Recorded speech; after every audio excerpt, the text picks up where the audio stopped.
sa atin ni Jesus, ibigin mo instead na kapupuutan mo ang iyong kaaway. Pangalawa, ang sabi ni Jesus, huwag kang humatol.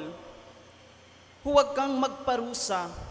Bagkus, magpatawad kayo sa inyong kapwa.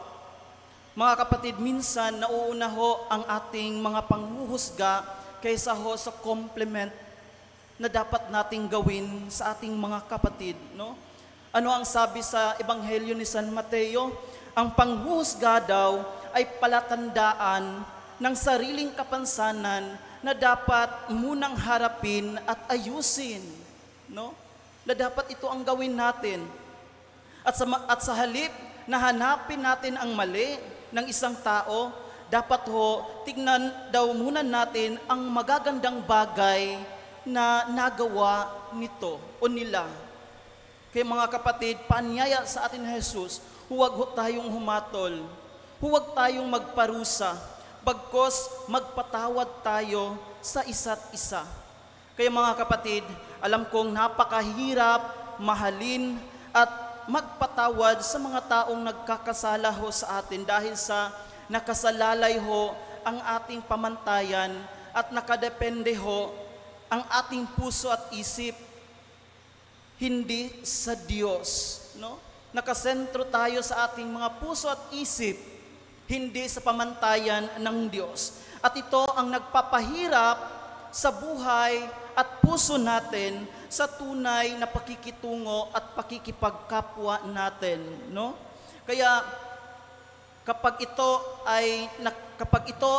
itong mga bagay na ito, kapag nakasalalay tayo sa pag-ibig at kagustuhan ng Diyos, ang ginintuang aral ni Jesus ho, ang kanyang paalala at paanyaya para sa atin ay yung mahalin at patawarin natin ang mga taong nagkakasala sa atin, no?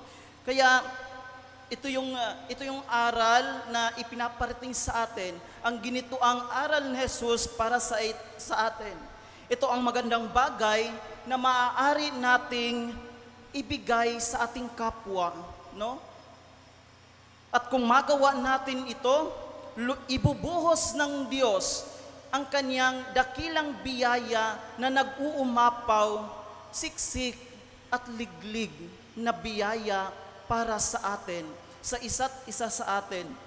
Kaya ito yung diwa ng pagiging isang Kristiyano, mga kapatid, ang marunong magpakumbaba, ang magpapakita ng kabutihan, ang pagmamahal at ang marunong magpatawad sa isa't isa.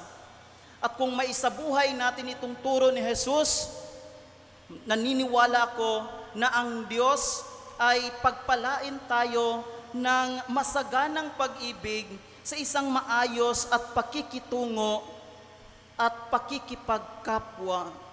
At ito yung essence, being a Christians. Kung may hinanakit ka pa ngayon, mga kapatid, oras na para hilumin ang mga bakas at sugat ng ating mga puso, no? Ang Diyos po ay nakakaintindi sa lahat ng ating mga sugat, pero ang Diyos ay palaging bukas sa lahat ng mga taong handang magbalik loob sa pag-ibig at pagpapatawad. Amen.